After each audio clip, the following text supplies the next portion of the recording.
everybody. Welcome back to episode of the Lim Kopi podcast. I'm your host, Stalk Kok Hao, and this podcast is brought to you by Sequential. Alright, this is the show where we invite our guests to talk about our work and life experiences as well as our memories together through a Lim Kopi session. Alright, let's just introduce our today's guest. Stanley Kan has been a friend of mine for more than half a decade. Since then, I've been looking up to him as a successful, experienced marketer in the industry with a decade's worth of experience in sales and marketing. Over the years, he has co-founded several successful companies from Global Entrepreneur Network and Seconds Media. Apart from his professional accomplishments, he is a prolific content creator on social media such as LinkedIn, Instagram, and his latest addition, YouTube. So, how have you been, my friend? Wow, it's been good. I think, how long have we not met? A few months? Wow, the last I remember seeing you is Last? no, it's not too far away. I was in the MRT station. Then you say I was a stalker. Oh, right, oh yeah. He's a stalker, by the way. Okay, no, just kidding. Okay, so I think we met at Bishan MRT then. Yeah, Bishan MRT. So Yeah. I was going home with my ex-girlfriend, Yeah. and we just saw you. Yeah. I was with another friend, John. Yeah, he's Yes, yeah. John. I did meet up with him a couple of times, and Yeah. we talked Yeah. online as well. And he's a very nice dude. He's He lives professional. very close to you also. Yes. Woodlands, Kaki. Yeah. Are we supposed to say this? Oh! Well, you guys don't know who's John, right? No lah. Okay. The thing about John is that he is an actor as well. Yeah. So I did notice his Instagram where he did some of his acting in MediaCorp as well, Yeah. and some web series Yeah. that he's done, through his own personal projects. I Yes, think yes, he's I think doing very well. Very thankful that I'm able to meet him in person and through your Nice, connection nice. actually. No, it's not. I don't have much connections, but yeah, I mean, it just happened that I was chatting with a friend and he stalked me, and that's why they are friends now.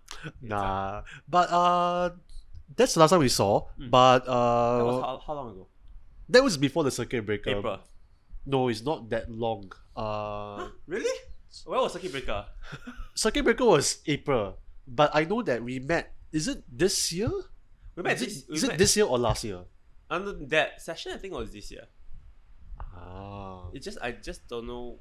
Wait, but did we masked up or not? There was no mask. no, there was before, no right? mask yet. So it should be last year, right?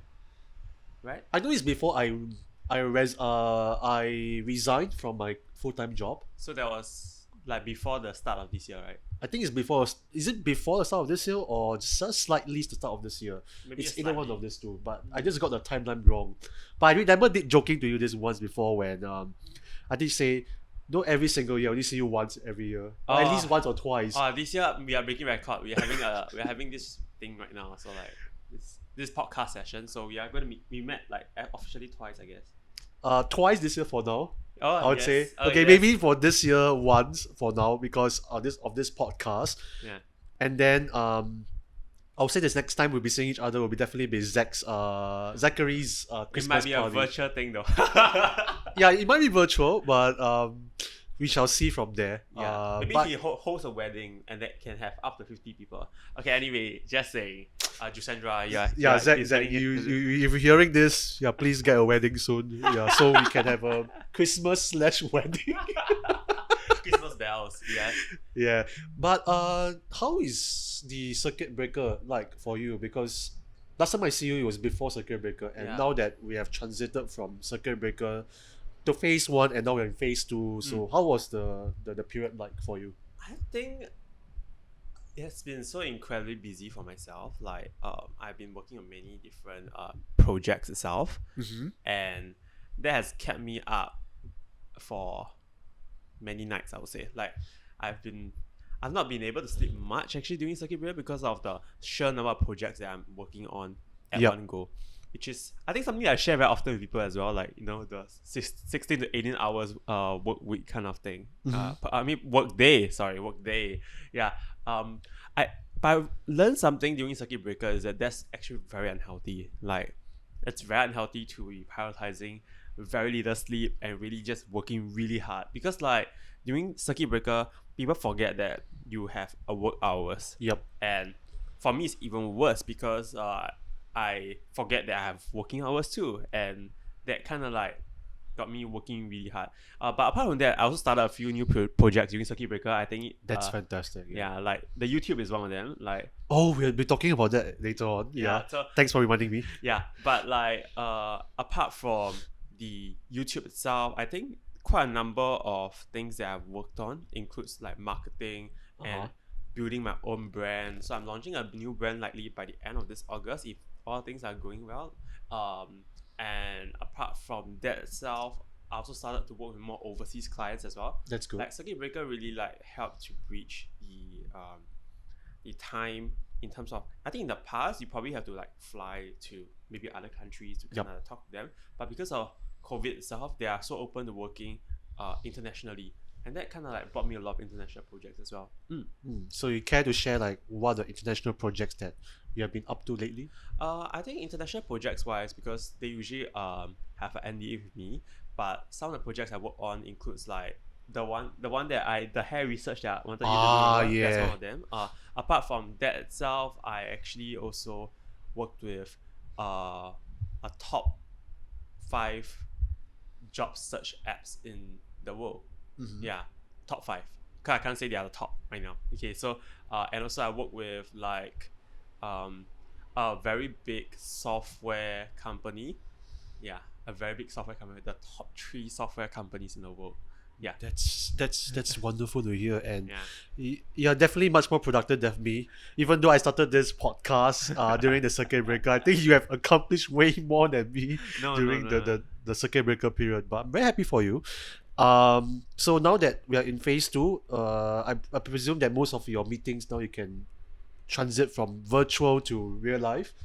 I would say yes and no. I think I still love the fact that I can work from home. Okay.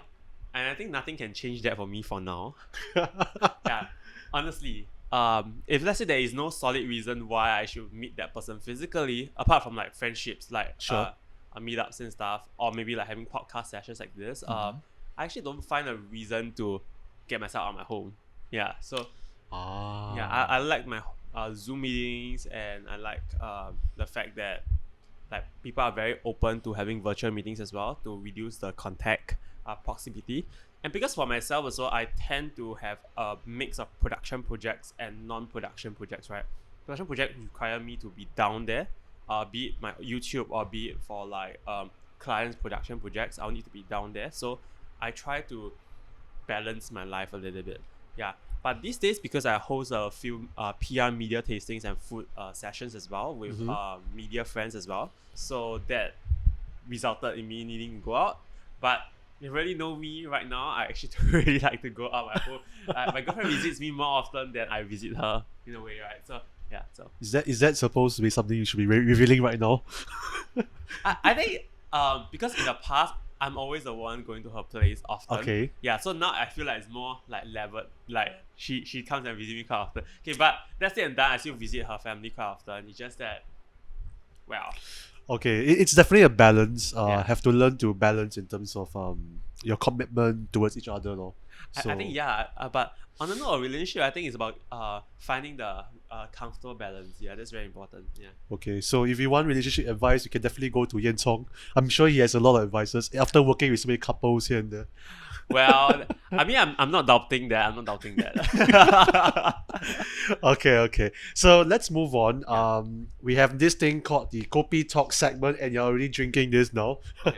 But we'll be talking about our favorite drinks in general. Okay. And for yourself, I bought you this thing that you liked a lot. So tell us more about what's your favorite drink.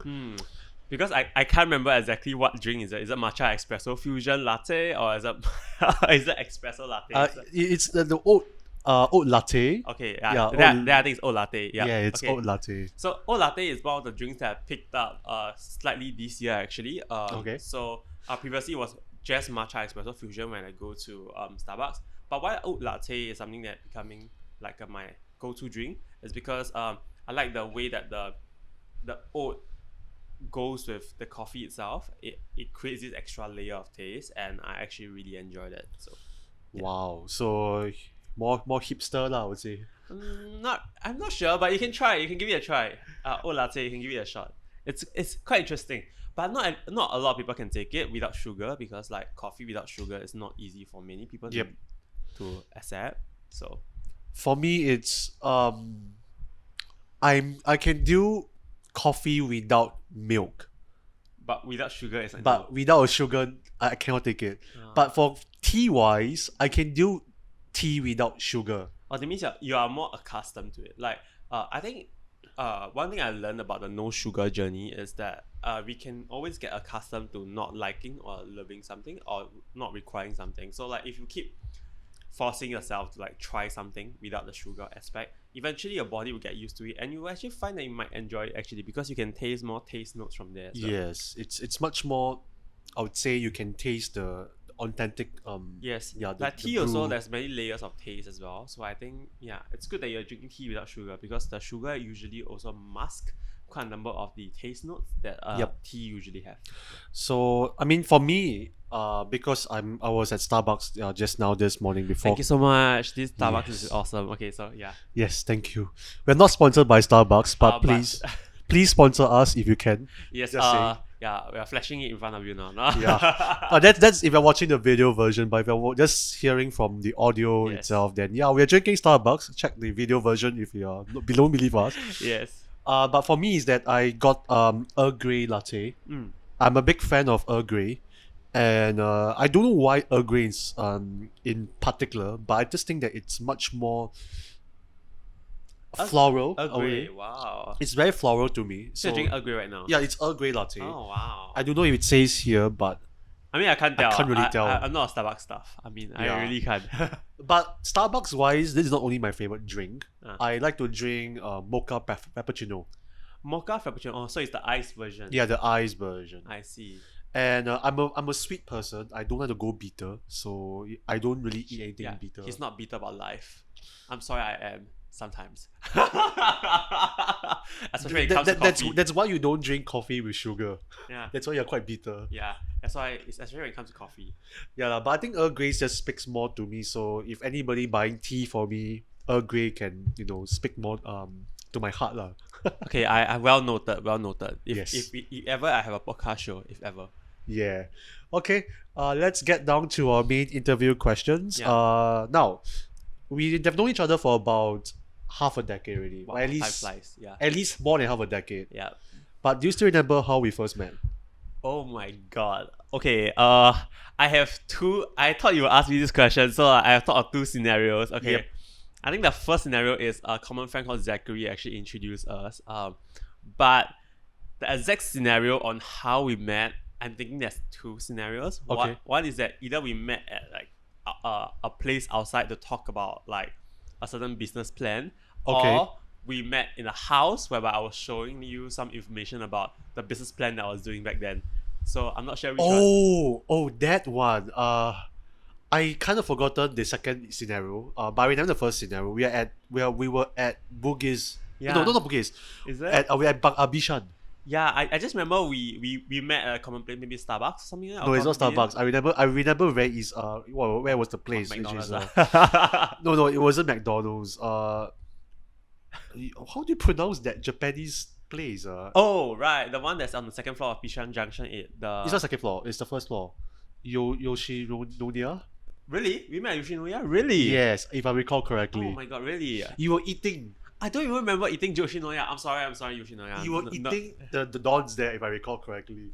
Oh, Then the old menu. Oh, I see. I think it's the old menu. It was before where that place was renovated. Oh. Yeah, so we were eating that. I just happened to It's come. the one beside Pasta Mania, lah. The Yoshinoya beside Pasta Mania. Is it? Is it like like Toast Box, Pasta Mania, then Yoshinoya? I haven't been there for some time really. The one that's right outside of the MRT station. Okay. Oh yeah. It's at the Yeah. it's okay. at the left side of Ah. the. So that's the the first mall. time. To me, that's my first time I seen you. But I believe there's a couple. Not the home session. No, it's not the home session. Oh, wow. That's my first impression. I think, but I feel that Zach himself may have connected us way before the Bishan thing. I think so. I think Zach. Okay, so Zachary is a good friend of ours. So I think he's the kind of guy that really like brings people together. And Yep. yeah. So I think that's why we were brought together as friends. Yeah. 'Cause Yes, so Zachary- Zach, be thankful that you brought us together. Yeah. Later we're gonna talk more about you, also, I think. So. Okay, but I think the cool thing about Zach, how his philosophy in life in terms of how he brought us together is that he believes that all of us has a certain degree of separation. So like for me and you, we met through Zach. Like even for my ex-girlfriend, I met her through Zach as well. Are you serious? Yeah. Oh wow, I didn't know that. So there's a lot of degrees of separation just connected with Zach. Also, Zach is the point of us for especially for Kok Hao, whether he gets attached again. So Zach. No. Let's not get into that. But all I can say is that Okay. Zach has successfully brought a lot of interesting people in my life. When I mean interesting, can be good or can be bad. No one knows, and only I will know. But I guess life is pretty interesting to have a friend like Zach. yes. So Zach, if you are listening to this podcast, when can you come by? We want to interview you as well. Yes. So that it's not one sided. The story is not one sided. Yes, we want to hear your perspective in life. And we want to see how you became a village chief. And that's how I kind of put him in this nickname that he's the Village chief. He's like a kampong chief, I would I say. see. You mean a WhatsApp group chief? Or Yeah, WhatsApp yeah. groups? I don't know how many WhatsApp groups is. Telegram group now? Yeah, there's a Telegram group as well. There's a WhatsApp group. So I think it's very interesting to see like how he always brings us together, Yeah. always encouraging to bring people to his place or to gatherings and everything. And I really enjoy that, and I hope that I can bring more people as well, because I feel pressured now because he also brings a lot of people to. Well, just be like me, yo. I'm always here for you. Just when you need me. just chilling around. Not pressured by anything. Sorry. But okay, speaking about Zachary, Yeah. he also had this Christmas party. Yeah, So- he had it every year. Just not Every sure year. about this year. Yeah. Okay, we don't talk about this year because this year is an awkward year. But for about a few years in a row already, he had the Yeah. Christmas party Consecutive, I would say. at his place. And the interesting thing about him is that he will always like invite people randomly sometimes, and New people. sometimes new people as well. And Stanley Udik came, and within all of us, he became the person that always brings wine. Well, I'm not gonna whine about it, so I just had to. Yeah. That pun was just perfect though. But yeah, so Stanley became the guy that likes to bring wine, and it's interesting, and we always like to play a lot of stupid games. Yeah, very interesting games. We have Truth or Dare. For the faint-hearted, don't attempt it. So yeah, because ours is a twisted version. Yeah, so Only for Zach. only yeah. for Zach. Yeah. Yeah. Okay, enough about him. Yeah. All right. Then after that, we kind of met a few times here and there. Notably, you always mention this to in your social medias that your profile picture. Yes. Yes, you put it up there for quite some time. So there's a story behind it. Yeah. Maybe I just share my perspective on Yes. it. Man. Oh man, it's a long time by the way. He's one of the men's behind that profile picture. Yeah. If you don't know what profile picture we're talking about, in the video version right now, we are flashing the image right now. Yeah. This image, I don't think I have it right now with me, because I think I kind of deleted them already. Not because I hate you, it's because I think I still have them. I think somewhere in my Facebook. yeah, Posts. yeah, Facebook here and there. I may have it here and there, but Yeah. I think it's because like when I keep having different hard drives, I just may have lost it in the process. Really, Yeah. yeah. It's fine. Like Yeah. you are a photographer and videographer. You probably have a lot more content. Yes, it's so Yeah. much more content. I recently went to buy a 4 TB hard drive. Yeah. It's not, crazy. It's intense. It's intense. Okay, but the thing about this photo shoot is that when I was in poly, I wanted to do a company. Like I want to create a company which is called First Frame Studios. I did it with two other partners of mine, Savina and Pang Hian. Later Munira joined me, but it was short lived because of we have own personal reasons. And our very first client project was with you. I'm a client, by the way. I actually pay. Yeah, but it wasn't much. But Yeah, but it was a wasn't humble amount. It was a very humble amount. Yeah. Yeah, like, and at that point in time when they asked me about it, like, I was quite open lah, because for me, I also started from like poly as well, like my business wise. Yep. So I always felt the need to work with more students as well, and I think that soft spot is still there for me. Yeah. So yeah, we want to share more about how the photo shoot experience went. Oh gosh, it was Punky that did most of the work, but I'm very thankful for him because I would say he's quite professional during the shoot. Yeah, Panghi is really good. Yeah, Yeah. and I gave quite a few directions for him as well because he's a person that does the work, but I see myself as more of a I give directions The sometimes. director. Yeah, a bit of the director kind of a Yeah. feel to it. Yeah. So I would say that he executes very well as well. I think it turns out that you like the photos a lot as well. Yeah, I do. I actually reposted them like I think many years down the road.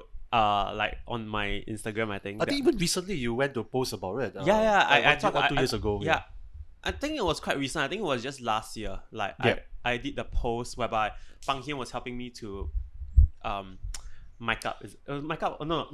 There was no mic. It was just- Adjust my collar or something like that. Like, no, it wasn't adjust. It was the photo where he show you the images. Oh yeah, I can't remember exactly, but yeah. So that was a very memorable part, and that was taken by Kok Hao, I think, because Pang Hian was helping me, Yep. and then like Kok Hao thought it was nice to just take a photo. Yeah, and I thought that was really nice, that photo.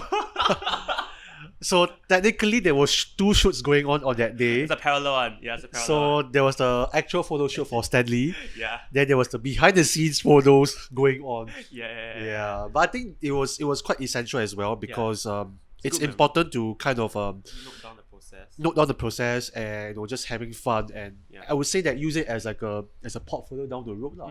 Yeah. But even though first frame studios didn't really happen, I'm still thankful that itself was a learning experience for sequential right now. It's like a hallmark moment. You would say it's a milestone now. Yeah, I would it's a say. milestone, It's yeah. a milestone. Not really hallmark. That's too big of a word. Yeah. But I think since then, even though we didn't really have the opportunity to keep working together in terms of like different projects, Yeah. I mean, you are quite successful already. Well, I think I wouldn't say I'm successful. I just say that I just have a little bit more experience, but I wouldn't say I'm successful. Yeah, I'm not at the place where I want to be yet. Yep. Yeah. So I think in terms of my definition of success, I'm definitely not yet there. But yeah, I'm very happy that you took a first move back then to like take on the client project in a sense. But I can't remember exactly, was it you who approached me or was it I who approached you? Or like was it both? Like can't really remember exactly. I think the it's a details. mutual agreement if I recall correctly. Yeah, like I can't remember exactly, but I was just okay, let's do it. Yeah, kind of thing. Yeah, just do it. We just Yeah. rented out the studio School. in school, which is at the School of Interactive and Digital Media at Nanyang Big shout out to Polytechnic. Nanyang Polytechnic, which is Yes. the school that we are both in as well. So Yes. Nanyang Poly, if you're hearing this, Sponsor us. No.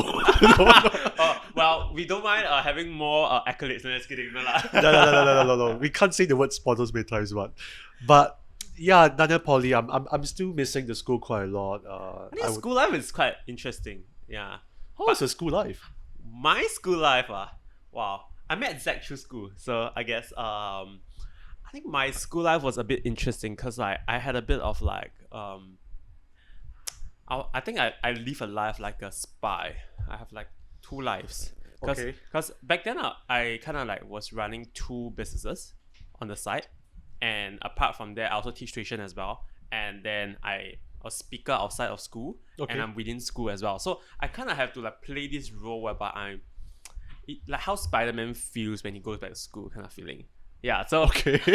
right. What? I think that's the way I can put it. Like I don't want to be too loud about what I do outside of school as well. But at the same time, like there is just a lot of things that I need to do within the school to make sure that my life outside of school is not affected as well. So that's kind of like this.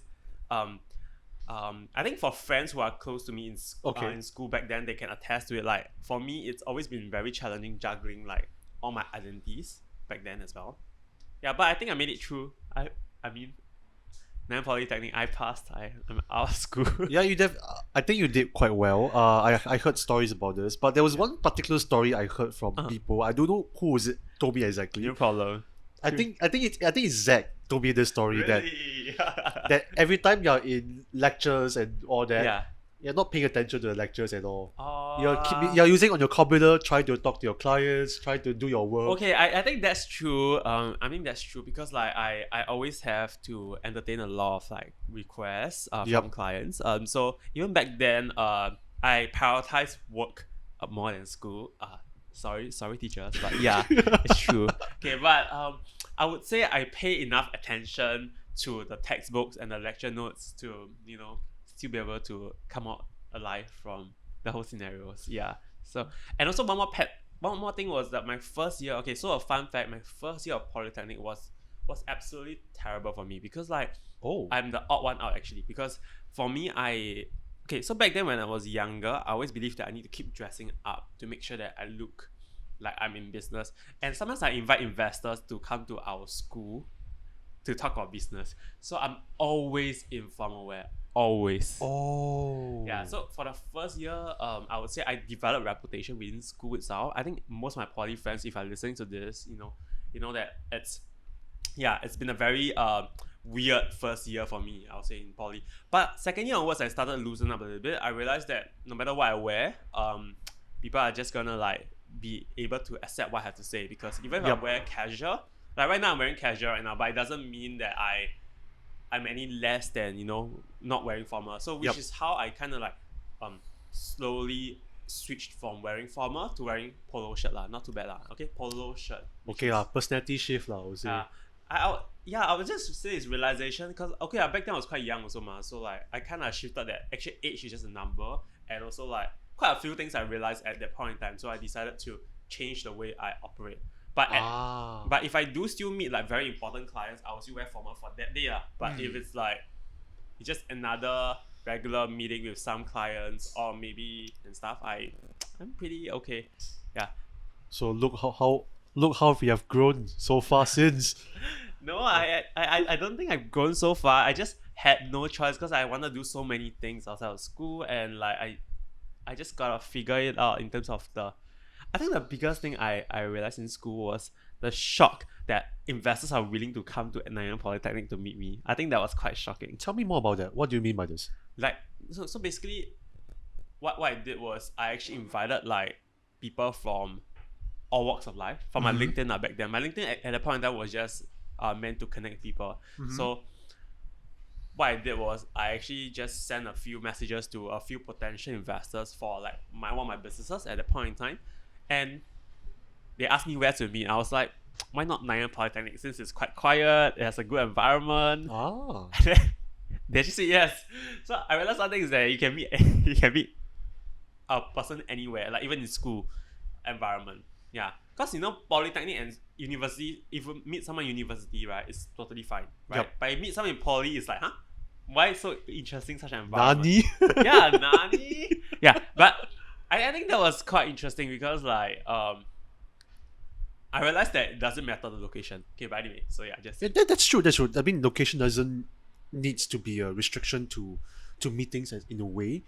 Like I'm like having this podcast right now. Like if you think I'm having it in some weird location, like in terms of a set or something, no, I'm not doing it in set. I'm doing it at home. Even when Yan Cong was doing his podcast, he's also doing it at his home as well. wow. So when I first got to see his podcast, when I see his like video versions, by the way, I honestly thought it's at some studio. Really? Yes, Oh, like right. that's my honest opinion, because oh my goodness, his background is so nice. With Yeah, all the home set plants, is very well done. all Yeah. the plants, all the vegetables. Yeah, shout out to Tengi. You are a very good farmer. Okay, I mean sorry, I mean I mean you really take really good care of the home. Yeah, she takes very good care of her home, and every time I see her Instagram story, it's all about plants. So it got to me an impression that are they trying to build a Feeling very garden or green. something? Feeling very green. Yeah. I love it actually. I think that's something that I would love to have also, but then I don't think I'll have the patience to kind of maintain them. Yeah. So For me, it's not about patience. I think for me, it's about space. space. Yeah. Well, I guess maybe in the future when you upgrade your space capacities, then the thing is more about like whether do you actually have the time and patience to nurture them. That's true. Yeah. So HDB do sponsor? No. no. I think yeah. So guys, sponsor is a joke. So like just if you hear this often, right, just know that it's like It's gonna be a running. I think a running joke for Yeah, this series. So this is correct. gonna be a running joke now. Yes, so I correct. declare this is gonna be a running joke for the entire series itself. Yeah, so you hear this quite often, so don't feel turned off. Don't worry. Just No, but if you really do want to sponsor, I'm generally happy. So brands, so do feel free to contact me. yes, I'll be very do happy hit to them up. talk. Do hit them Yeah. up. Yeah. But definitely I don't need a sponsor for a new HDB. That's different, of course. I can get my own, okay. But Well, if you can get sponsored by HDB, I would love to learn from you as well. wow. I'll be like, oh wow, how do I get a HDB sponsor? That's pretty interesting. I'm not the senpai here, but you are the senpai. You get sponsorships here and there, so Oh, what? which we will talk No, about what? which we'll talk about that later on. In terms of you becoming a micro influencer. But before that timeline itself, you do have a bit of partnerships with people here and there. I think one of the most popular partnership that I kind of noticed was you and Yan Song. Yan Chong. I think I would say we are like when you mention partners, you're mentioning we are business partners. Of I would say sorts. collaborators. It's just a wrong word I'm saying here. Yeah, partners not exactly the right word because we actually never like sign any partnership arrangements. Yeah, correct. It's a very informal working arrangement. So I think Yan Chong. So in case you guys don't know who's Yan Chong, I mean we mentioned him a few times. So he's a guy who's he's a video content creator, and Yep. he also does like wedding videography, and he also does a lot of corporate videography as well. So I work with him on a few occasions to do like video projects, and quite recently we finished a cancer project as well. Oh, that's wonderful. Yeah. With the hospital as well. So I think I wouldn't say we are like partners in a sense, but I would say that we work really well together in terms of the arrangement wise, because sometimes all you need is really a very effective video team, right? And I think Yan Chong together with Tengi and Yep. also maybe one or two more ad hoc people from our side, it helps to make the whole working arrangement very seamless, and that's how it works out for all of us. Yeah.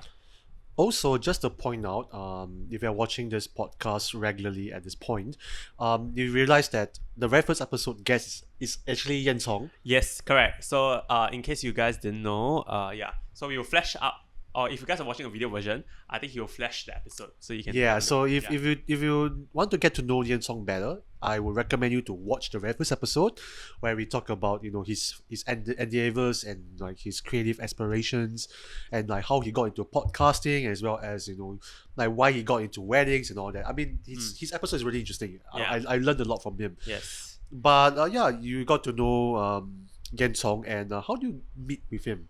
Actually, we met through work. Actually, in fact, it feels like our friendship is really long, but it's actually shorter than ours. It's shorter than ours. Really? Yeah, really.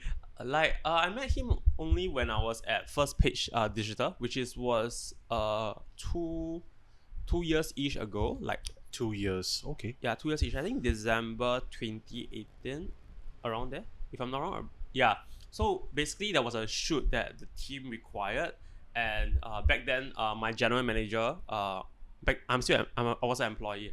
I mean, just to let you know, guys. Okay, know. sure. Yeah. So and then I was actually the team that kind of like arranged the entire videography for the entire team. So along with my GM back then, we kind of like got Yan Chong, and then we worked with him for the videos itself, and it kind of got really well, like in terms of the working arrangement and the way that we flow. So one thing led to another. So very interestingly, I had to get the thumb drive from Yan Chong, and yeah, basically there was no way for me to get it anywhere else, right? So I actually popped by his home area back then. So he lives in the east side, so I met him at Bedok, and that kind of like it was where we actually started our friendship, I would say. Like we met at a Starbucks, and then Tengi was there. We kind of chatted, and that's how we started our friendship, I would say. So what is this special thumb drive they're talking about? So basically, the video itself, the files, we needed the raw files as well. Yeah, so because we needed raw files, therefore I had to copy it. Oh, okay. That's a special thumb drive. Okay. Yeah, because that raw file is really, really huge. It's very hard to upload Oh, and no. download. Yeah, so which is why I had to like get it from him. And very interestingly, my MacBook Pro was not able to accept the thumb drive as well. So we had to find a lot of ways to go around it, and eventually we managed to figure it out. Yeah. What kind of MacBook you're using? Because my MacBook Pro, you can't use the normal thumb drive to go inside. You have to use an adapter. You know what I'm trying to say? No, I don't know. What kind? Oh, you're using the later versions, yeah, right? MacBook Pro USB-C ma. Oh, because my MacBook Pro is the second generation with a lot of ports. It's very different lah, very different. Yeah, so it's different generation. So I had the USB-A's or the Firewire. Yeah, but you don't have the C's, right? No, don't have the C. So it was the second generation with the DVD drive. Yeah. It's that old school. So Yeah. I've forgotten that MacBooks don't have the regular USB-A's anymore. Then now they have all the USB-C's. Yeah, correct. Oh goodness, I'm not a big fan of Apple, but sure. I mean, a lot of computers these days don't really have USB-A's anymore. So like Mine still have. it's gradually phasing out. Yeah. Yeah. So I think everyone's trying to copy Apple. So anyway, It's I don't think it's copying Apple. I think it's we are all not. I mean, it's not copying. It's more like learning. We are all learning from each other's best practices. Yeah. I think that USB-C is becoming more and more embraced in a way. I would say because the transfer speed of USB-C is Yeah, also it's like much more higher. it's faster Yeah. in a way. So I'm not really saying that Apple is bad, just that they started a trend which was unpopular back then. They always start like very different trends. Like back then, I would say years ago, iPod and iMinis, those kind, was actually considered like more unpopular because back then Okay. people were using Walkman. Do you remember Walkman Yep, generation? yep. And then like the iPhone, iPod Touch, and all Yep. these different things started coming up, which kind of disrupted how things are like. And that's where eventually it came up to a phone, and that's why we have touchscreen phones, right? So Thanks, Apple. yeah, but I'm not using Apple phones. I'm sorry. Okay. All right. Now let's get down to more about your working life in general. So Sure. now, of course, we talked a bit about your work life, but just tell us more about your job profession. Like, what do you do exactly? Like, get down to a bit of the details, lah. Actually, I don't know what I'm doing. No, just kidding. I'm just kidding. It's not I'll my be thing. honest, we also know what we're doing sometimes, but we pretend that we know, but we just do whatever we need to do. I would say that generally speaking, I would consider myself a marketer because first and foremost, whatever I do, there's always a very huge level of marketing involved. Okay. So for 9.5 years, 9.5 years, wow. That's why I say almost a decade, or let's say decade or something, yeah. Yeah, it's close to a decade. Yeah, so 9.5 years itself, I've always been involved in marketing in some degree. Like, Okay. Be it like offline marketing, social media marketing, be it like, so I would say my primary profession being a marketer, Okay. but then my subset, my actual title itself Influencer. might not be a marketer. It might be like I've taken up sales directorship Okay. roles for a couple of companies, including my current company that I'm in as well. Apart from that, I'm also a board advisor of like companies.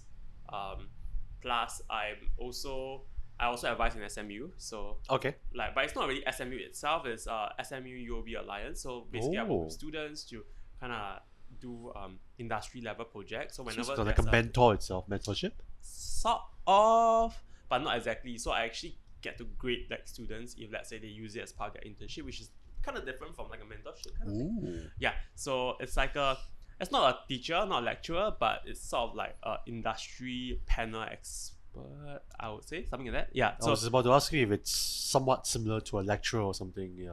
yeah, but my eventual goal is to be a lecturer. Like I think in maybe about 10 more years time, one of my work roles that I would like to go into more would be like lecturing. To really work with students, but I'm not sure which school or what module. But we'll Nanyang see. Poly, you are listening, right? I'm not sure whether like is it gonna be poly, but if the calling comes, I mean I wouldn't mind. But so far I've set my eyes in a few places, but Okay. I will not mention them yet because I'm still seeing whether is this really what I want. But I think so far I think I'm quite inclined towards the direction in terms of eventually settling down to become a lecturer kind of thing. Okay, I see. as of now, I would say I'm a marketer first and foremost, and also I advise companies, I'm a consultant. Apart from that itself, I also create content as well. Ooh. Yeah, so I think the micro influencer thing he was mentioning, like Kok Hao was mentioning, it's not really like I'm a micro influencer. I think it's more like I create content generally. I just like to like write and maybe like do some videos and yeah. So all these things make you a content creator, and that's what I feel like I am, rather than being like a micro influencer. That makes Okay. sense. Yeah. We'll talk more about the influencer part, or at least the content creating part. But besides that, is there anything that you're doing like in a daily basis in terms of like what's the things that people don't really understand most of what you're exactly doing? I think people just don't understand what I do in general, because like I do so much things Yes, that, correct. that people don't know what I do, and I think I'm happy with that. I'm okay with that actually. So like, like, because for myself, I'm not the kind of person that I would do just one thing at one time. Like even back in school, like even know me, like in poly, right itself, like I don't just go to school alone, right? I mentioned earlier I was doing 2 businesses, tuition, and I speak outside as well. So I'm always at one point in time doing like at least 3 to 4 things, kind of thing. Like even when I was in a job, I also speak outside. I will also like consult on a like non-professional basis. Okay. And there's just a lot of things that I do at one time, or it could be like taking up more church responsibilities, for example, like at one point in time. So I think I don't really have like a fixed daily routine in that sense. But I would say what I do on a regular basis is determined by my schedule itself. So like, for example, today's session was scheduled in advance, which is why I'm here today. Thank God for that. Yeah, because honestly, like I live my life really on a schedule. So like, so that's what I can say. Like if my week itself has like PR tastings throughout, I'll be doing PR tastings for most of the available sessions, right? But if let's say my week is plastered with like work and all the different commitments I have, it'll be that. But quite recently, I'm also in the process of trying to pick up Japanese as well, and I'm supposed to submit your homework. So I hope I can submit by today. So that's one of the things that I'm kind of struggling with, because like I'm running out of time. I saw submit yesterday, then I told the sensei that, oh my god, I'm sorry, I cannot submit yesterday. So I supposed to submit today. So we'll see how. Yeah. So are you hinting to me I should end off this episode quickly? No. As in like, we can't end off this quickly as well. I guess in a way is that because later I'll have another tasting session, and then after that I will kind of have like a short break, but I'll have to edit a video first. The video that I'll be editing will be out later on the 8th of August. I don't know when will this podcast be out, so like, but yeah. Hopefully sometime sooner, but by the time this episode is gone, it's up already, then I think it'll be the YouTube over. is probably up already. It's probably up already. So yeah. Okay. Interesting. I think you have a very busy life. You have a very productive one as well. Not but sure whether it's productive, but busy definitely. Yeah, but I think sometimes you really have to slow down and to really remember to love yourself in terms of treating yourself well, taking care of yourself, and making sure you do have some enough rest. I think I wrote an article about that recently. Yes, I saw the article. Yeah. So I think sometimes you overwork. Yeah. But I mean, as long as you're happy doing what you're doing, I think that's more important. Yeah. So for myself is that, yes, I do have some difficulty in trying to grasp what you're trying to do. And I think it boils down to one word, which is you're doing marketing. Yeah, exactly. Yeah, I'll say so. Yeah. So can you tell viewers in plain language what is marketing? And I know that sometimes people do compare marketing to sales or advertising. What are your thoughts about marketing? I don't know. I think marketing, it's really about trying to bring people to a certain product or certain sales or like certain experience or something.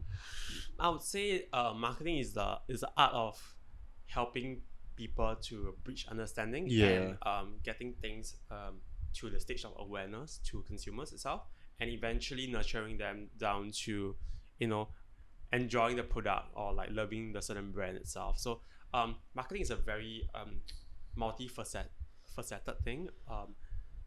I would say there's the brand aspect that we have to think about. Like for example, this podcast, Lim Kopi, is also a brand, and we are trying, like Kok Hao is trying to market it so that you can actually understand the brand better and actually consume the content so that you find it relevant for you. Of course. And if you find it relevant, you actually subscribe.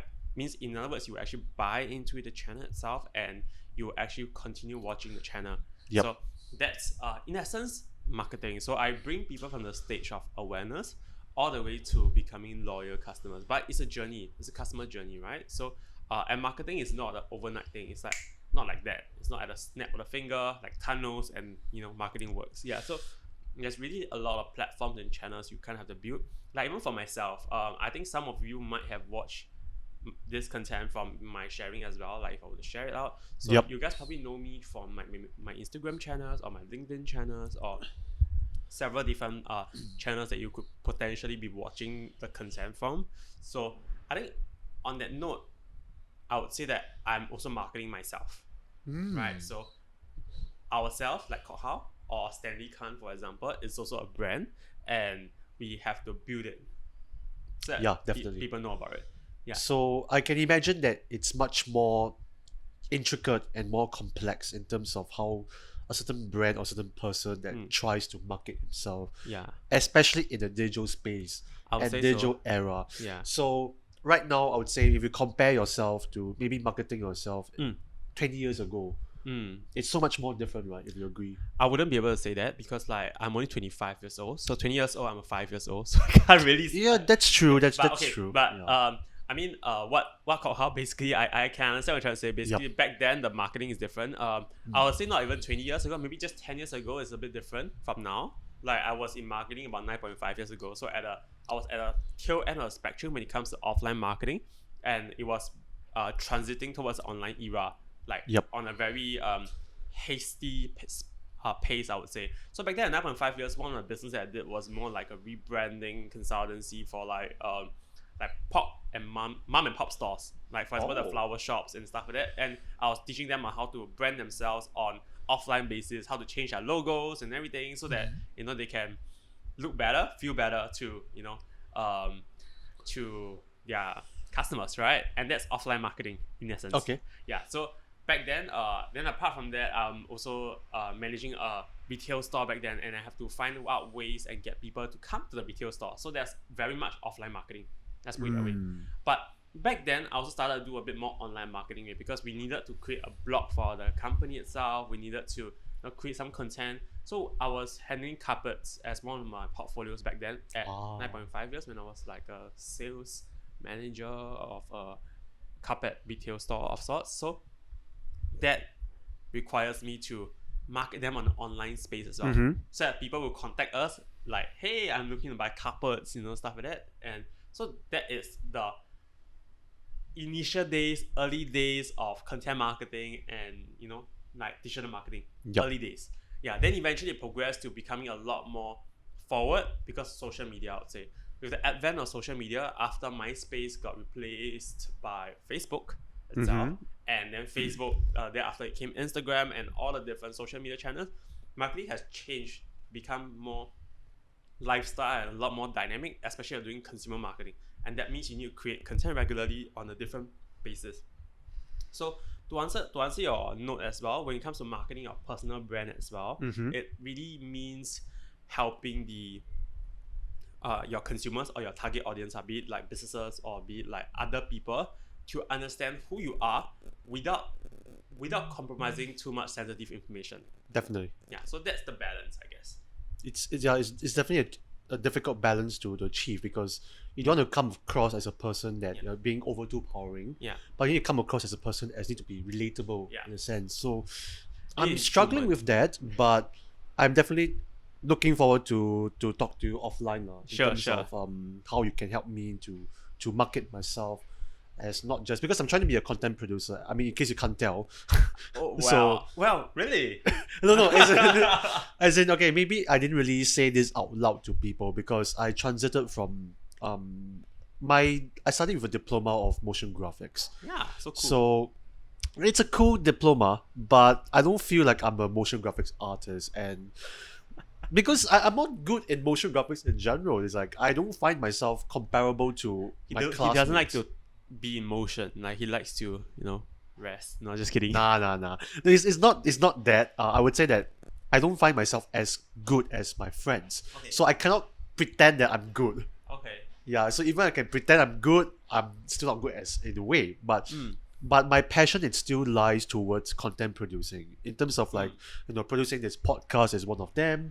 I would say that producing my personal projects. I did my photography series, which is the Character Codex Experiment. I think that itself also it's a content producing thing. It's a very constant journey, I would say. It's a constant journey for that one. Yeah. I actually see a lot of content that you produce for that, the Yeah. photos. And I think there's this tool in particular. I'm very passionate towards these two mediums in terms of how I've been trying to market this tool, how do I brand this tool as well.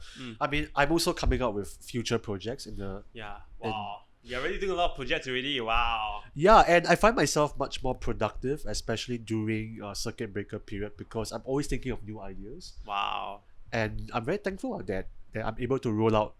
Lim Kopi is one of them, and I'm coming up with a new video series in the future, Nice. which I'm actually discussing with a Nice. producer of mine, Yeah. a friend of mine. Yeah. So I'm actually getting her to be part of this podcast in the final episode for this season. So I'm very thankful Wow. to have her. I'm not sure if she's listening, so if you're listening, please contact me to talk to you. Yes. Yeah, but I think that's one. For myself, I'm a junior in terms of content creating, content producing. But for yourself, you've been doing it for quite some time already. I would say so. A few years, I would say. Yeah, but I wouldn't like I said. I wouldn't say I'm the best at it. Yeah. Like I think there's a lot of people out there that's a lot better. Like for me, I just do what I feel like doing in a way actually. So I'm not the kind of content producers or content creators that actually has a very clear structure on like what do I want to create for the next day. I used to Sure. have that like many years ago when I first started because I simply needed to come up with a structure to plan things out. But I think when it came to my own content, right now I actually don't really have like clear like okay, this is a fix. I need to do it according to this structure. It's very much in terms of like how I think is aligned to my audience, how is it aligned to myself, and whether do I actually feel the spark to create the content, basically. So it's more free flow. There's nothing compelling me to like okay, I must definitely be doing this. But on that said and done, if I make certain promises to certain people that I'll produce certain thing or post or create certain content out, Yep. I will create it, I guess. It's just that like that would be more pressurizing. Yeah, that's the pressurizing part of the Of job. course, it's not easy being vulnerable in the internet, Yeah. especially now. I've noticed. I would say for this year at least, Yeah. you have been accepting jobs in terms of coming out. I would say an impression that you are influencer. Really? Impression. I definitely don't think I have intentionally tried to craft out that I'm an influencer or whatsoever, but like I guess what made you think that way actually? So I'm actually curious to hear about Okay. you. 'Cause- Okay, the reason why I said this is because right, the most recent thing I saw from you was I'm not sure I should be saying this, but I'll just say to you, this is my podcast, so Yeah, you can say whatever you want. this is my own rules. I make my own rules. Yeah. Okay.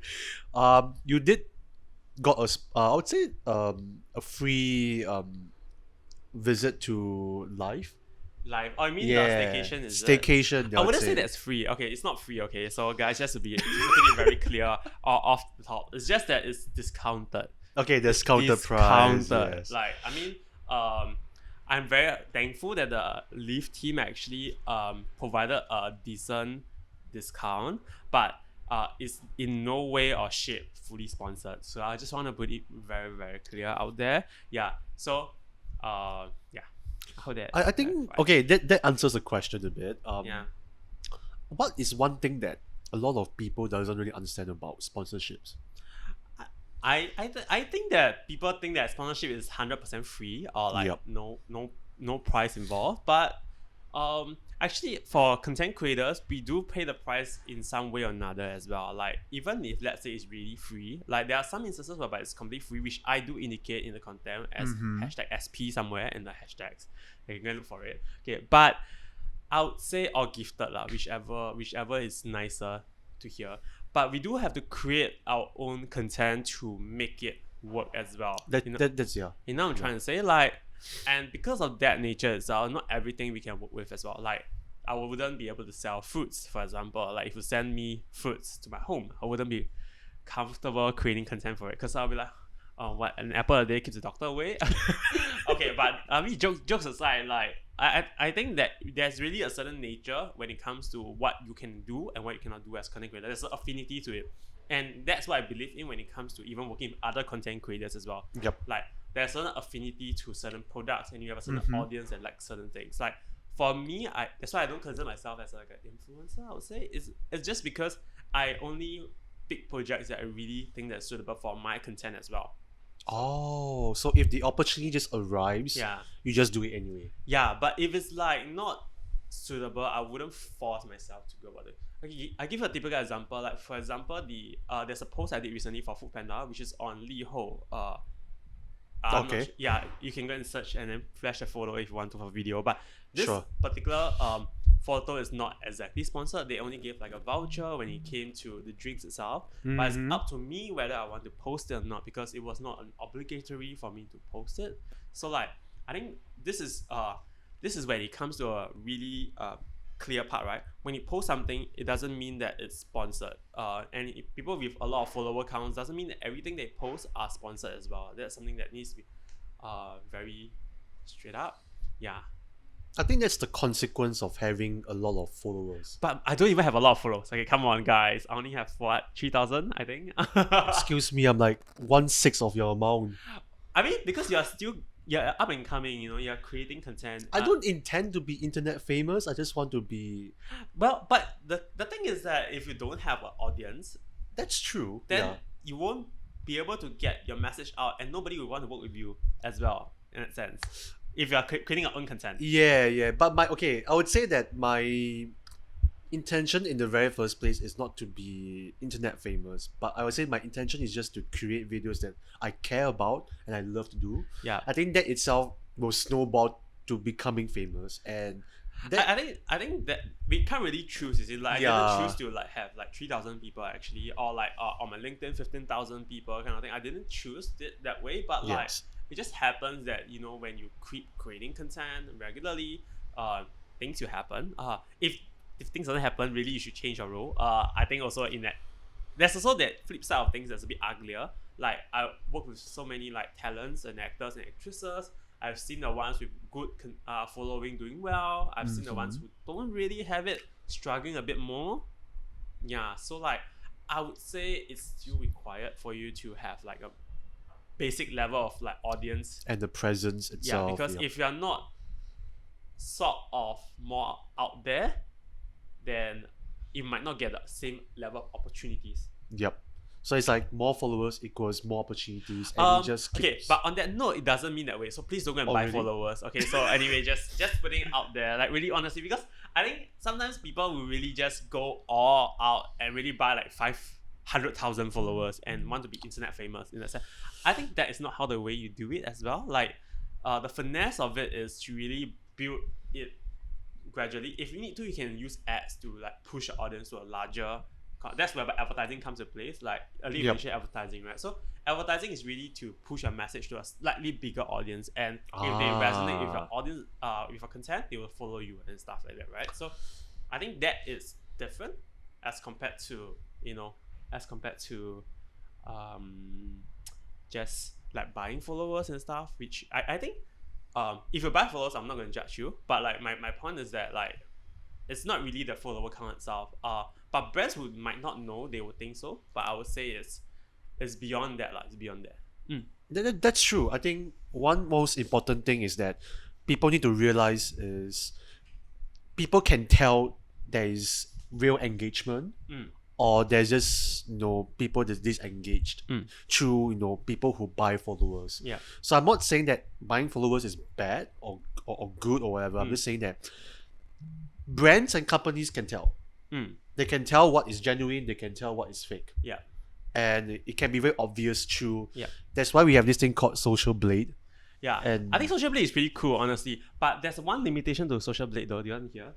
Oh, what is it? If your account is not a business account, you actually can't track their stats through Social Blade. I didn't know that. Now you know. So some content creators, they actually don't have a business account. They actually do it from like a personal account still, and because of that, Social Blade doesn't work. Oh, so it only works with personal accounts. No, you only work with Oh, like, with business accounts. yeah, correct. So it means that like for example, my account is a business account. Yup. You can use Social Blade on my account, kind of thing. Okay. Yeah, but it doesn't mean like it doesn't mean that, let me just put it out there, it doesn't mean that Social Blade works for everything. Yeah. So you still have to do your own study and analysis. That's Well, where research is important, I would say. Yeah. wow. But this is research is just a flip of our fingers, right? Like you can just go out the content and see. Okay. Yeah, so, yeah. It's a tip of iceberg, lah. But I mean, there was one episode in your vlogs Yeah. that you did mention about how do you do research. I Yes. think that was a very good episode. that- Wow, you watched it? Oh Yes, I do watch it periodically. Not that I don't watch, as in I do.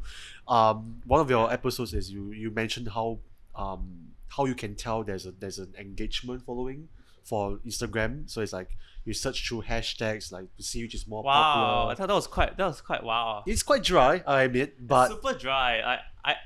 Okay, I mean, I have to admit as well, I don't really enjoy all my content that I put out there, but Yep.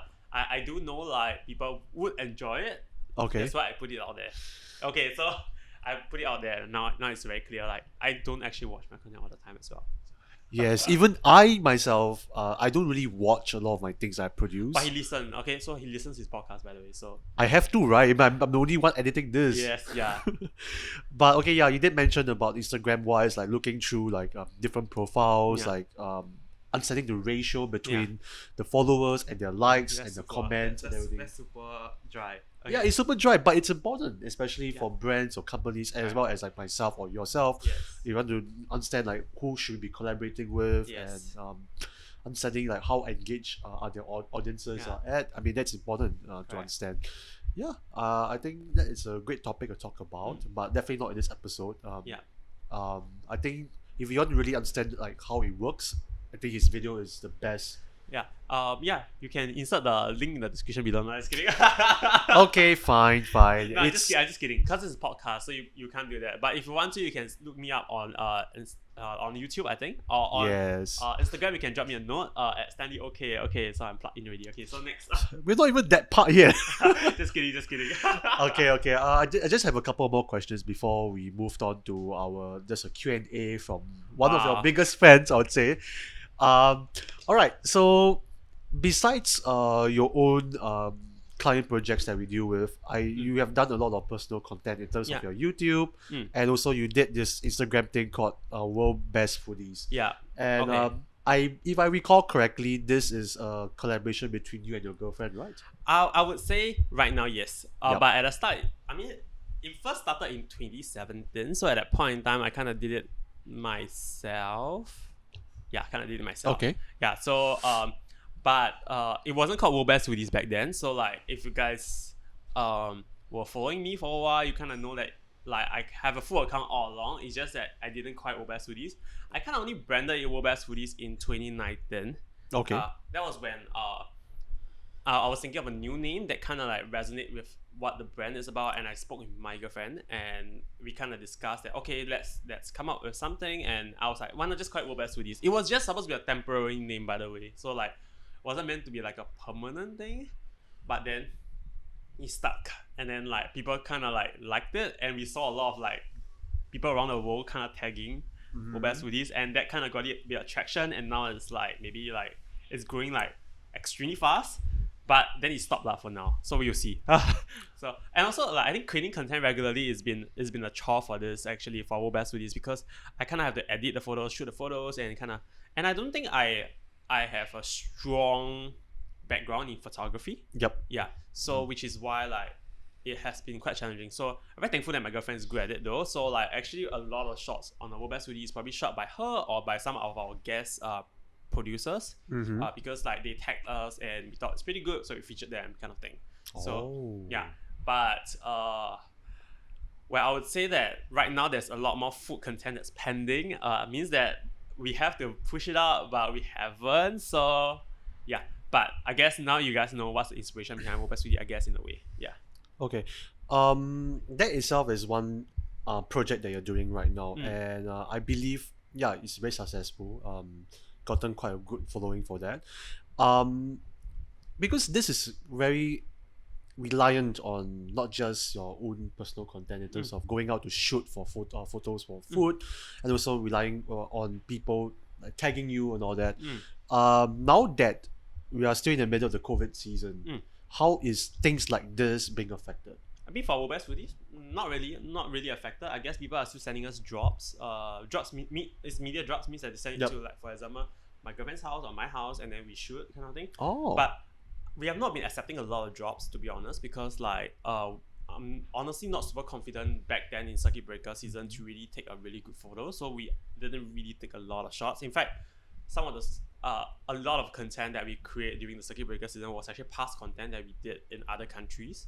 Yeah, so we kind of pushed out like our Japan content, we pushed out our Taiwan content, yeah, but and also like some Hong Kong content, some Thailand content. So like it's very much mixed, and then we have like UK content submitted to us, and then we posted the UK content. Ooh. So I think on that note, for World Best Foodies wise, I would say there isn't really an issue during circuit breaker. It's just the matter of motivation to create a content, like, because it's just the main content creator is just my girlfriend and myself, and yeah, it gets a bit tiring sometimes to really like create it consistently while I'm managing like 10,000 other projects. Yeah, which is why like yeah, sometimes I just want to take a like short break from it.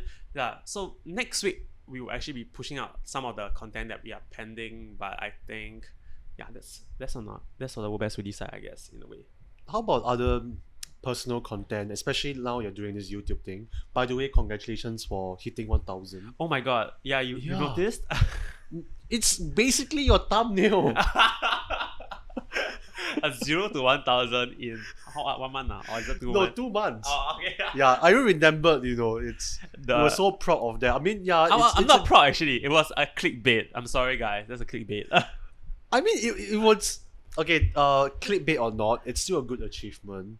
Cause I'm nowhere near 1,000, by the way, and I don't. Okay lah, but it's just my YouTube stuff. I'm just doing it for fun as well. So I'm also doing it for fun, yeah. But I think okay. So on the YouTube note, I really cannot claim any success to it, like personally, because I think it's really the audience that enjoyed it. That's why they follow it.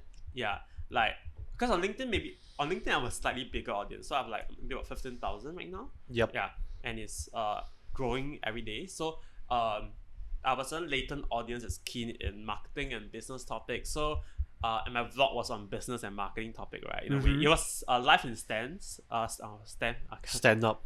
Yep. Yeah, stand up channel. Basically, like at the first season of it was actually just stay home vlog, right? So I think there was a lot of my life, and it was a lot of business and marketing, very technical kind of topics sometimes. So I guess there's certain audience that resonate with it. But for myself wise, I would say, if it's not for my LinkedIn audience and maybe some of my Instagram friends and some of my Facebook friends supporting the channel, I don't think it would have grown so fast as well. I think I mentioned that a few times inside the YouTube channel. Yep, you did mention this a couple of times. Yeah. Are you surprised by the growth, or you just expected it? I wouldn't say I'm surprised, but I wouldn't say I'm like not surprised as well. Like I kind of, there's a mixed feeling lah. Mixed feeling. Okay. Yeah. Like I'm appreciative that they follow the content, I would say. Cool.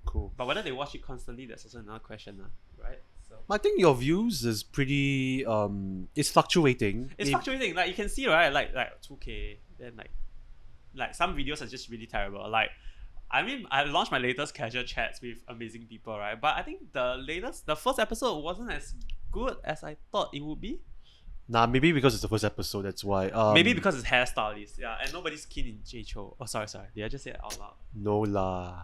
No lah, I'm just kidding. Like honestly, like but I'll just say that like it's just not consistent that people watch it every now and then, and I think the timing also matters as well, because like my casual chat is launched on Saturday. My LinkedIn audience are usually more active on the Mondays to Fridays because they are using the social media more on there. So I think there's a lot of reason why it's not performing as well, but I'm still happy there's 2K views still.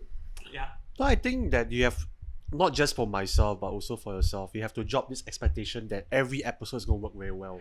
Oh, but that's hard. Yeah, it's very hard for me also, because when I do post like the Lim Kopi podcast, yeah, like, and it's already up to the 3rd episode, I do see the Spotify stats for that, and by the way, I use Anchor. I did have like the stats for this. I do notice that some of the episodes do perform better than the others. So I'm like, I thought I enjoyed this episode more than the other one. Yeah, right. I kind of like agree with you on that. Like for example, I enjoyed. Okay lah, but I would say that for the stay home vlog, I'm not surprised with the results for the views. That's what I can say. Like some of the views are higher, some of the views are lower. I can kind of like expect that actually, but I just didn't expect first episode to have 1,000+ views because at that point in time I didn't have like I only had 10 subscribers. Yes, this is why I was genuinely quite surprised. But even for my case, for my YouTube journey, my first ever video wasn't fantastic. It was I thought it about was a Bangkok vlog. No, it wasn't. no, not that one. It was just a random video that I did. It was just like it was like more of a channel trailer, I would say. It was called All in a Day, Oh, and it had 200 likes. 200 no 200 200 likes. no, no. That's super high. Okay, that's super high. No 200 views if I recall correctly, or like around those numbers, and Quite high. it's quite high as a starting video, I would say. Yeah. And Like, then you saw my starting videos, right? They are like 90+ views. Like yes, many. you talking about the sermon one, or you talking about the very first marketing video? Yeah. The not the stay home one. The stay home one is circuit breaker, right? Like I'm talking about. Okay, so prior to like actually starting my actual stay home series and the stand up channel itself, like I actually was using it to just post my marketing. Yep. It was terrible. Like the views were terrible. Okay, but anyway, just saying. You did have a blog post about this, and I read about it, and I quite of agreed with your points and everything. Oh my god, that was a clickbait title as well. No, it's not clickbait. The It's first sales video that didn't it's sell. true that it failed. Yeah. It's true it failed. I also thought that there were many points about how you could improve, and Yeah. you did improve over the years. And Well, I guess so. Yeah, it's a good reminder that like we'll never be stagnant at where we are if we are pursuing like some sort of growth. I guess. Yeah. okay, but just to sidetrack a little bit, for yourself, you said that you're doing marketing for nine and a half years. For myself, I'm making videos for going to be 10 years as well. Wow. So next year, I'm celebrating my 10th anniversary for that. As in most of the videos that I did, maybe the first half of the journey, it's all casual, it's all my own content. And I did videos when I was in secondary school. Nice. So I was in secondary too, and most of the videos when I did back then was not the most fantastic. And I may have come off as an arrogant person, or I may come off as an egoistic person, but yeah, if any of the secondary school students, How did those videos go though? What kind of videos though? oh god, it's like a dark history. It's like those videos, I rather keep it in the dark web. Oh, It's that bad. So it's not actually out there, like you never. It's not out there anymore already. I see. Cause I gotten quite embarrassed about it. I see. It's like those prank videos also. No, it's not prank videos. It's just random vlogs or random rants about things. Oh, I see. So it's like because you were maybe unhappy about certain things and you want to talk and voice it out, kind of thing. Yeah, Like school wise or people wise, that kind of thing. you can say that, but I think most of the videos has really no sense in what they're doing. I see. I don't know what I'm doing for those videos, so I see. didn't really have a clear direction on what to do. Yeah. So that's why I wasn't very happy with a lot of the videos I did for at least for the first half of my YouTube Were you channel. also in some videography CCA last time? No, I wasn't. Oh, okay. So most of the videos I did was based on self-learning experience, Oh. and it's only because I was one of those people who grew up with YouTube. So I watched a lot of like Ryan Higa is one of them, Cap Jumba is one of them I as think well. Ryan Higa's content is really hard to do for me personally. Like I would say like I watch his content, I enjoy it, but I will not be able to have the kind of tenacity that he had. But he's no longer doing YouTube anymore. You know, right? He is somewhat, but He's on Twitch right now. Yeah, he's on Twitch. Yes, correct. Yeah. But he's on this transition where he's having this midlife crisis now, I would say. But he has disbanded his team already. yes, I saw the news. Yes, Yeah, which is quite sad, I would say. I'm not sad for him. I'm just like I'm happy that he's moving on to a new phase of life. I would say. It's just that like he's a big part of a lot of people's childhood. So Correct. Yeah. And I got inspired by him in the very first place. And I was struggling with this identity, whether like, am I doing videos because I enjoyed it or because I suddenly want to be famous? I think that was the mindset that I had when I was in secondary school. you want to be famous in a way. I mean, who doesn't want to be famous? When you're in as a kid, like famous sounds nice to you. Well, I think in secondary school I really have a slightly different perspective. Like I think I'm a very odd kid in school. Yeah, like my secondary one and secondary two was in a like a pretty dark place, I would say. Like I'm not a good student, I'm a terrible student actually. In fact, all my best friends from school can attest to that. Like secondary one, secondary two, I was like absolute terrible. I'm not able to do well with my subject because I really don't believe in homework. I don't believe in doing work, and I don't believe in like listening to teachers. And sometimes the only thing I do right is to attend school. That's all. Because you have to attend school so that you don't get scolded by parents and everything else, right? But apart from that, I'm actually absolutely not the best student, I would say. But one thing I learned during that is that you can change at any point in time also, because in secondary 3 I made a decision. Okay, so because in secondary 2 I wanted to get into a certain subject with my best friend, but I couldn't. So because of my grades at a point in time, I wasn't able to get A maths actually, basically because my math wasn't as good. So I decided to change things up during sec 3. So like in sec 2 I did one. So at the end of sec 2, when people were having holidays, I was doing my homework, because like they give you workbooks last time as well, right? Like for like secondary 3 and 4, they'll give you like workbooks as well. Yeah. So I finished the entire workbook for the year during my school holiday. Yeah. So you're such a weird kid. So I did 1 year of work in advance, and then even for like science subjects as well, chemistry. The reason why I'm so good at chemistry, like any of my ex-chemistry students are out there, right, is because I kind of like do it a bit differently. I did 1 year of work in advance, and then after that, in class, I'm actually doing additional supplementary work from the teachers actually. So in fact, one of my best memories was that one of my chemistry teachers, and also good friend right now, he basically gave me. I'm actually friends with my teacher also. Yeah. So right now, so like he actually gave me like even JC science to do, which was pretty interesting. Yeah. So. Wow, you're so far ahead.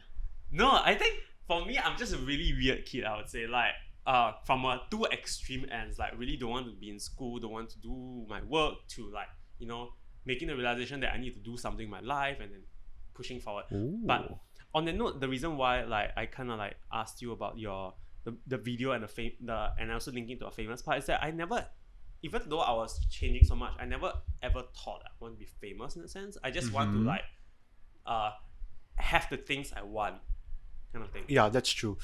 I think I was struggling with that thought as well, because I was very insecure when I was young, and even up to this day. But I think what are you insecure about? I mean, is it sensitive for this podcast? No, it's not sensitive. I'm okay opening up about this, but I think I was insecure because I like to seek validation from people. Okay. Like assurance from people, and that's why people think I might be arrogant, or maybe think I might be egoistic, because when I seek assurance from people, I feel happy. Okay. But I never seek assurance in myself. Okay. Like I never really considered like if validation outside. Like yes, validation. Correct. So I never really considered if I really like this myself or not. Okay. So my thinking is that as long as people like this, I must like this as well. Okay. So I never really considered, hey, this video is bad, so I should be thinking it's bad. Not people think it's bad and it's bad. So I think that was one of the main reasons why I was really upset with my video journey, especially for the first half, because everything I did, it was just to please people. I wasn't pleasing myself. I didn't please that. You didn't create your content to make yourself happy. Yeah, so I'm doing it based on people's feedback. I'm doing it based on.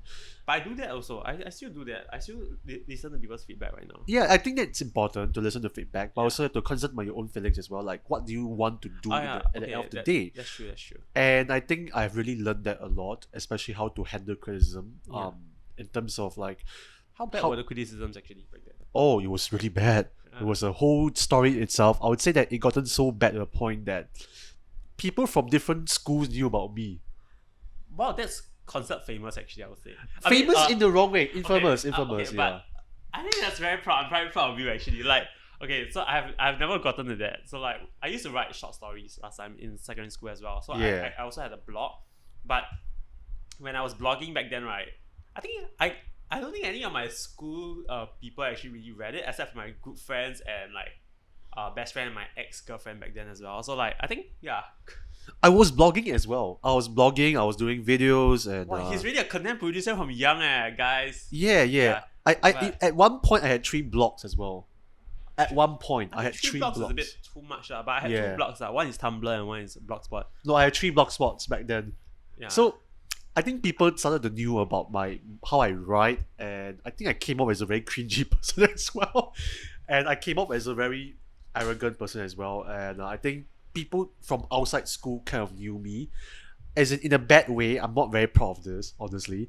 I remember vividly when I was in the CC open house when I was in secondary school. Okay. People that I never seen before, especially in this, because I kind of seen like faces in my school, so I knew like who is who. Okay. But people I never seen before, they recognize me. I'm like, who the hell are you?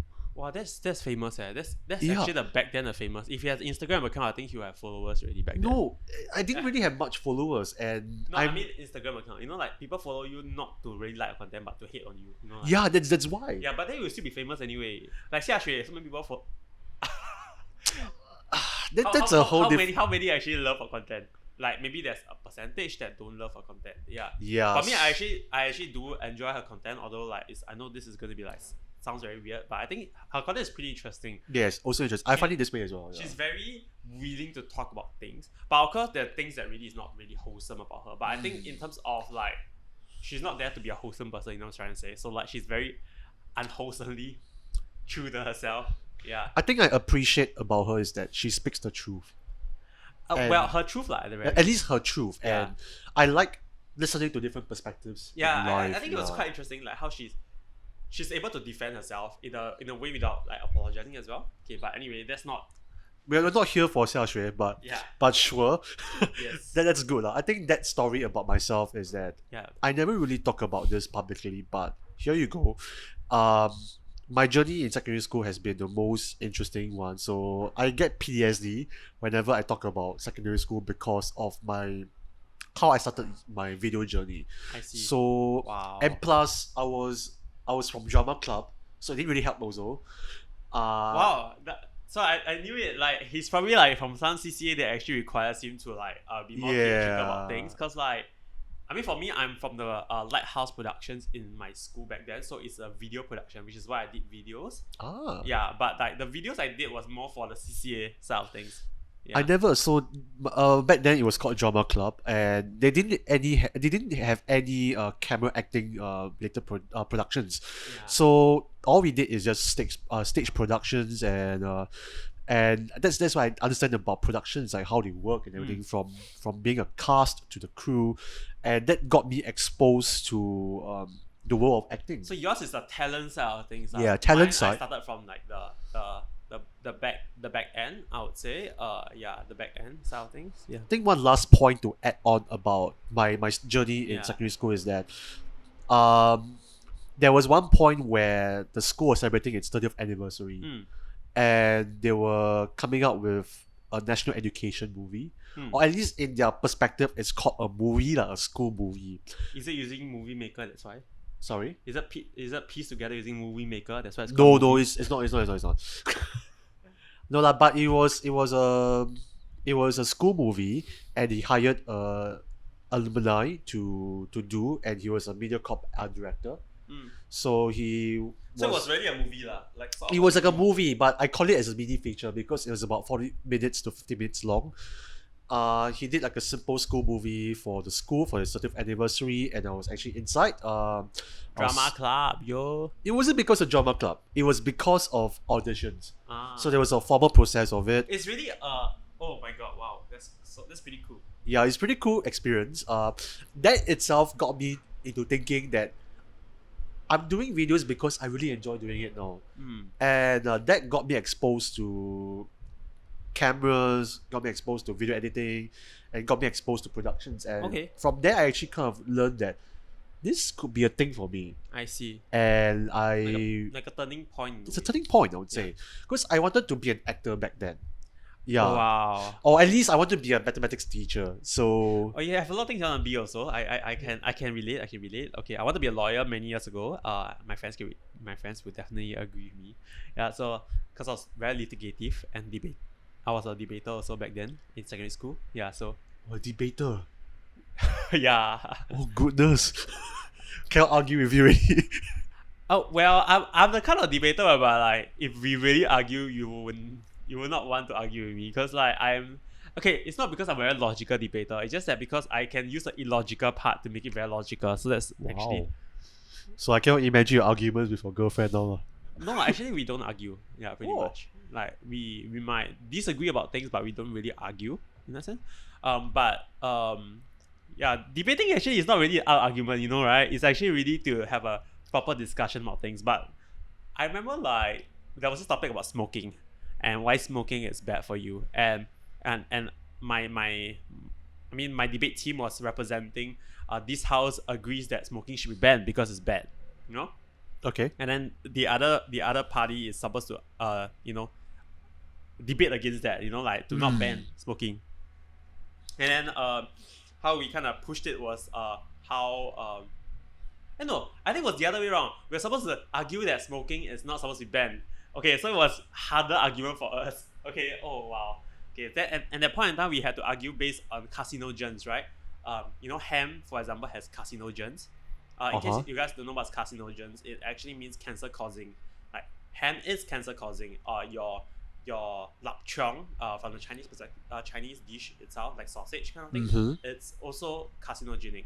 So all these carcinogens, right? They're also not banned. Why ban smoking? You know, that sort of things. Yeah, that's kind of like how we did our argument back then. Yeah, So I didn't know that you're a debater actually. I mean, at least when you were in secondary school or in school, I kind of learned that I also like to do a lot of things. So I'm in a few CCAs as well. Yeah. So debating is one of the CCAs. Then I'm also in the Lighthouse Production CCA.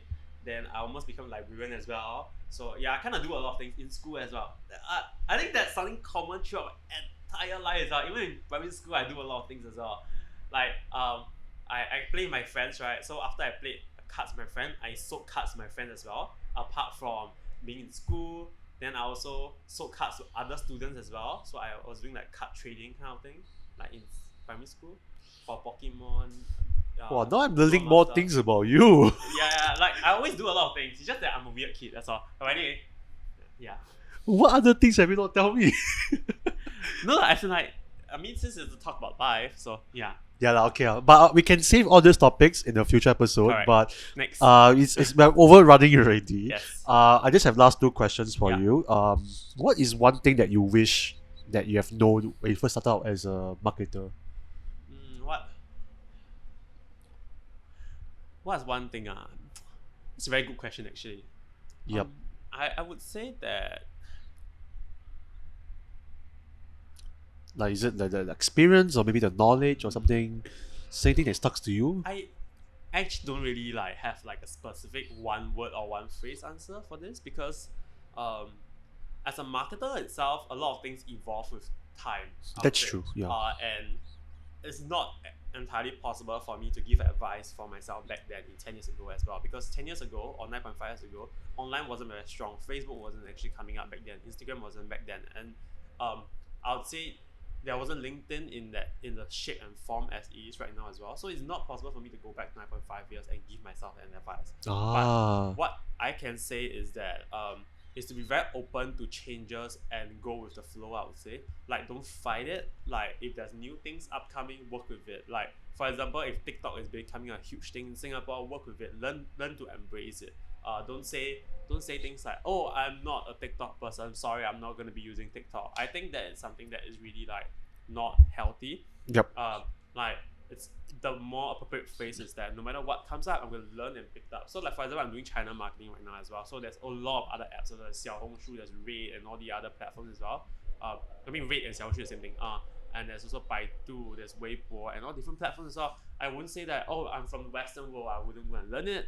I would say that it's about embracing it. So no matter at which part of my career itself, it's all about like, there's so much new things that happens all the time. And really it's just being open to learning and growing. So if there's one thing I would share with my younger self, which I really believe strongly back then really, like, so it's to really just be open to changes and growth. Like you never know what's going to happen. Maybe Facebook might not be a thing in 5 years time, right? So but there will be something else that happens, right? Or maybe a holographic technology might be a huge thing, you know. Yeah, it's just really about being open to possibilities and, you know, changing along with it. Just being adaptable. I think that's the general lesson that we have to learn. I'll say so, for especially as a marketer or maybe as a business owner or whatever. Like, yeah, so yeah, that's cool. So now 10 years approaching. What's next, really? What's next? next 10 years lor. No lah, no, not next 10 years. We all know this, but as in, what's next in your life? Like, what are you I'm gonna launching do? a new product in about the end of August itself. It's Okay, for August. a watch. It's like for a watch cleaning product of sorts. So for people who with really expensive watches or like just want to keep a watch in very pristine condition, that'll be a product that you can look out for. But I mean, the big concern for myself is I'm not sure whether once you buy it, would you buy it again? Because the fact is that you can use for a very long time. So we'll see. So that's the new product itself. And apart from that, I'm in the middle of like launching a few other content series as well on my YouTube. One is being the collaboration with John, which is going to happen either this Monday or next Monday. Hopefully I can make it for this Monday itself. Then you guys gotta take a look. But nevertheless, once this podcast out, it'll definitely be out, I think. Yeah. So Yeah. yeah. And apart from that wise, I'm also working on a few other projects that's more like related to my LinkedIn content creation and also tying up with a lot more brands. And yeah, but apart from that, nothing else is really going to change. I'm still a marketer. I'm still going to be working with brands to do their marketing, to do their brand building. So that really isn't a much big change when it comes to that aspect. Okay, great. Now we do have this one last segment. We're just gonna touch it quite briefly about this. It's called Stanley Kan. This is where we head Wow, down. what's Stanley Kan? I mean, we head down to Instagram where we will ask like the viewers through our this Instagram page called at Lim Kopi podcast. If you haven't followed, please follow. That's where we will launch a bit of our highlights reels from our different episodes here and there, and we do have a bit of announcements from there. Yes. And we did have a question from there. Just one question only. Okay. Your biggest fan. Oh, my girlfriend? Yes, your girlfriend asked you this Okay. question. She asked you what inspired you to do YouTube videos and what series is up next. Wow. Actually, she knows the answer. Can I just let her answer? No lah. Okay, so earlier I was sharing like earlier part of videos if you guys didn't catch it. So I think YouTube videos started out of boredom in a way. Like I just wanted to try something out new. And it was circuit breaker, so why not just create something new? So I created something called a stay home vlog series. So that's what I started doing. And what series is up next? Two series in particular is coming up next. One is called a casual chat with amazing people. Yep. Which maybe Kok Hao can be on. Yes, the barber one, yeah. Yeah. So the hairstylist one. The hairstylist, sorry, Correct. wrong, So, wrong, Yeah. wrong profession. to be honest, my subtitle actually put it as barber, and I had to resub it as hairstylist. Okay, but anyways, It's your fault, not my fault.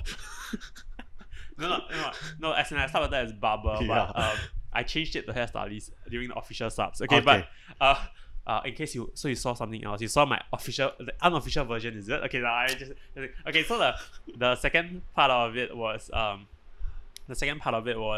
gonna be launching like a YouTube marketing kind of like video. So it's about behind the scenes on how to grow a YouTube channel. So I think a lot of people are talking about how you can grow a YouTube channel. So I'll be working with this particular content creator. His name is John. I think Yep. Kok Hao has talked about him a few times. He has this channel called Takoyaki. So we are going to be using his channel as a benchmark to growing it, and we are going to be showing the behind the scenes on what we actually do and plan to grow it. So you can see a real life kind of change in a way. Is it going to be like a documentary series itself, or? Well, I would say it's a behind the scenes kind of documentary. Okay. So then you can see the actual footages on his channel itself. Wow. On Takoyaki. So it's I'm looking for this. Yeah, so this is something that we're experimenting with, and it's pretty interesting. Yeah, so stay tuned. Let me know if it's up. It's gonna be up this Monday actually, but as in it's gonna be up on to be specific on the date, supposedly on the 10th of August. Yeah, but on his channel or your channel? the behind the scenes will be on my channel. Okay. Like I'll have a playlist for it as well. Then the actual footages you can find it like from the Takoyaki channel. Great. Yeah. I'll look forward to that. Just let me know when it's ready, lah. Yep. Okay, so I think Yep. We have come to the end of this episode. So now this is a chance to plug whatever crap you want to. No lah. Okay. I plugged already actually. So Yeah, you plugged quite a lot already. So just remind us on how can we connect with you online. I think I'm quite easy to find. So if you are on LinkedIn, you can search for Stanley Kan, StanleyKan. I think if you're using a video version, Kok Hao will probably flash it. Yep. So you can follow me for like more regular China, business, and entrepreneurship content in general. and also a little bit of like live reflective topics. But of course, you want to connect me on a more lifestyle and personal basis, you can hit me up on Instagram, which is at Stanley OK, Stanley Okay, literally.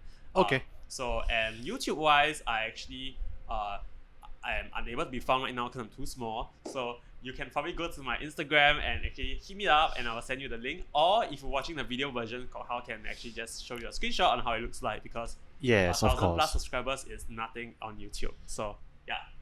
Okay, lah. Within our friends, is quite a lot already. Okay, within our circle, it seems up and coming, but like I would say it's really small on the YouTube spectrum. I tried Yeah. searching for myself, to be honest. Like it hasn't gotten success yet so far. So yeah, but I do have a blog as well. But actually, honestly, if you follow my LinkedIn or my Instagram, you'll get updated on my blog anyway, because I will share it with you guys. Alright, if you want to check him out, the details will be in the description box below, or it's flashing on the screen right now. Yeah, do search him out. The thing about I think he's most easily found through LinkedIn. So if you don't find his name first in his LinkedIn, I don't know what you're doing. I think that's impossible. Yeah, that's impossible. I'm pretty sure you could find it easily because it's, No, it should be the first one. Actually. yeah, it should be the first one. Yeah, In fact, there's other Stanley Kans actually, but like the fake ones. No, not fake one actually. Like there's this Hong Kong president of the Hong Kong Airlines Aviation or something like that. Yeah, like I actually added him on LinkedIn as well, because I was just so shocked to see another Stanley Kan actually. But I'm pretty sure I'm the first option. So yeah. Are you saying it's better than him? Huh? Are you saying it's better than him? No, I said first option. I said because LinkedIn will find me more relevant because I create a lot more content on LinkedIn. Sure. Yeah. I haven't found a Kok Hao yet, but I don't know, man. It's just weird knowing that you have another Stanley Kan. Yeah, I mean, Yeah. it's not extremely uncommon actually, because Kan actually is like from the Canto origin. I would say like Guangdong ren. Yep. Yeah, so I would say if you're in Hong Kong or China, actually it's quite common. Yeah. Okay. So right now, we will just show all the his plugs on the screen right now, or I've shown already. So then, if you are interested, look him up. All the links are in the description box below. Yes. If you're watching from video, or if you're watching from Spotify, it's definitely in the description as well. But thank you so much for joining me. And thank you so much for having me as well, because I think I really enjoyed this chat. Although it overran a little bit, but well, the viewers need not know that actually. Yes, I think you're the longest one so far. It's really long. Like it's 1.5 hours. Oh my god. Okay, well, according to here, it's 1.5 hours, but I think it's about 1 hour and 20 minutes plus. I think. I think you probably might need to cut it into No need lah. parts, maybe. Because it's too long. People won't listen to everything. We shall see. That's why we have the Instagram channel. That's that's why true. we cut down to several segments, Okay. so people can absorb Fair the enough. thing. Fair enough. Okay. But the full episode will be always uploaded as it is. Yeah. Alright. So I hope you enjoyed this episode. He shared a lot of tips about himself, about how he is presented himself in terms of him being a marketer, and his own personal experiences and stories Yes. about it, and also how we met.